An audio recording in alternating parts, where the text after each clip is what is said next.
नमस्कार, मी निवेदिता कोळी, प्राज्ञ पंचांग वर्गाचे विद्यार्थिनी.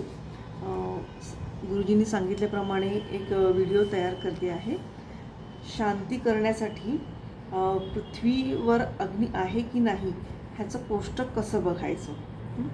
तर शांती करण्यासाठी दिवस जरी शुभ असला तरी पृथ्वीवर अग्नी असणे इम्पॉर्टंट आहे, तरच कार्य सिद्धीस जातं. तर या पेज नंबर 6 दाते पंचांगाच्या पेज नंबर 6वर एक कोष्टक दिलेलं आहे. शुक्ल पक्ष आणि कृष्ण पक्ष. शुक्ल पक्षाच्या 15 तिथी आणि कृष्ण पक्षाच्या 15 तिथी, त्या तिथीच्या दिवशी त्या तिथीवर जर रविवार असला, फॉर एक्झाम्पल शुक्ल पक्षात रविवार असला तर पृथ्वीवर अग्नी आहे.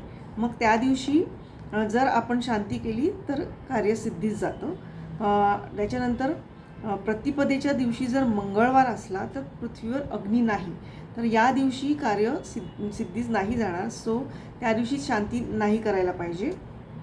तसेच कृष्ण पक्षात कृष्ण प्रतिपदेला जर रविवार आला असेल तर अग्नी नाही, तर त्या दिवशी शांती नाही केली पाहिजे. आणि सोमवारी जर कृष्ण प्रतिपदेला सोमवार आला तर पृथ्वीवर अग्नी आहे, तर त्या दिवशी शांती केली तर कार्यसिद्धीस जाणार. अशा प्रकारे हे कोष्टक बघायचं आहे.